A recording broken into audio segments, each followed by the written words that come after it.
High friends, welcome back to our channel. आज आम्ही chicken shagoti म्हणजे चिकन करी इन गोवन स्टाईलची रेसिपी पाहूया. पाणी एकदम असं मस्त स्वच्छ पाणी यायला पाहिजे. असं स्वच्छ पाणी येण्यासाठी ते 2-3 वेळा धुवायला पाहिजे आणि 2-3 वेळा धुवून झाल्यानंतर मग त्याचे बारीक बारीक तुकडे करायला पाहिजे. पाणी न ठेवता एक कोरडं करायचं. कोरडं झाल्यानंतर याला ही मी घरी केलेली आले लसणाची पेस्ट आहे, ही याला लावून टाकायची. याच्यातच मी हळदीचं प्रमाण घातल्यामुळे याला पुन्हा हळद लावायची गरज पडेल. ही जास्त अशीच लावायची. ही जरा जास्त लावली की नाही त्याचा चिकनचा वेगळा एक वास असतो, तो वास त्यात निघून जातो. घरी केलेला गरम मसाला, स्पेशल मसाला आहे चिकनसाठी केलेला. हा आमचा मालवणी मसाला आहे. हा मालवणी मसाला आणि हे फक्त मिरचीचं तिखट आहे. जर तिखट हवं ना तर हे मिरची, धना, हळद घालून घरी केलेली ही पावडर आहे. हे सगळं यात हे घालून टाक आणि हे आता चांगल्यापैकी हे याला मिक्स करायचं. आणि मग यात थोडं असं हे दही घालायचं. ही एक छोटी वाटीभर दही घातलं मी.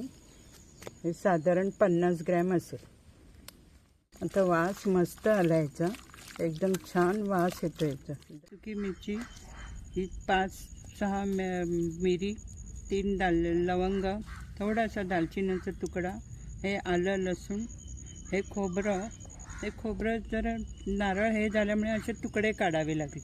हे असे तुकडे काढून भाजायचं. आणि हे कोथिंबिरीच्या थोड्या दांड्या आहेत, काट्या आहेत. हे सगळं हे वाटण भाजून काढायचं. मिक्सरला लावून बारीक झाल्यानंतर मग त्या चिकनमध्ये घालायचं.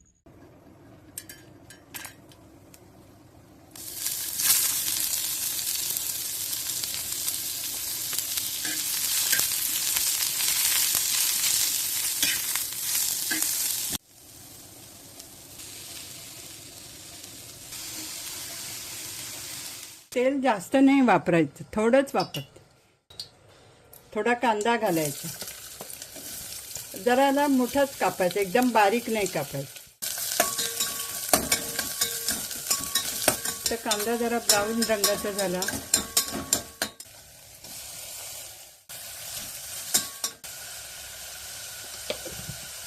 बारीक आगीवर जरा शिजू द्यायचं.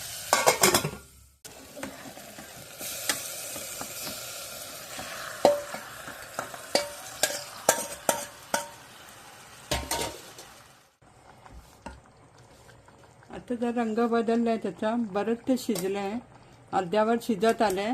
आता हे वाटण घालते खोबऱ्याचं. खोबरं थोडं मसाल्याचं वाटण होतं ना, ते ह्याच्यात घालून घेते.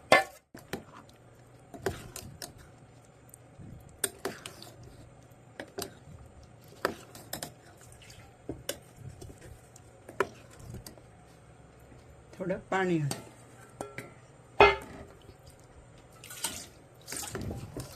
दाट आहे ना, थोडं पाणी घालते.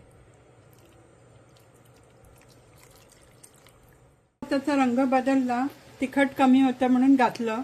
आता ते बरोबर झालंय. आता त्यात कोथिंबीर घालायची. ही आता ही झाली. आता ह्याला शिजलंय व्यवस्थित. गरम गरम भाताबरोबर आपण वाढू शकतो आणि भाताबरोबर खाऊ शकतो. पोळी चपाती बरोबर सुद्धा खाऊ शकतो.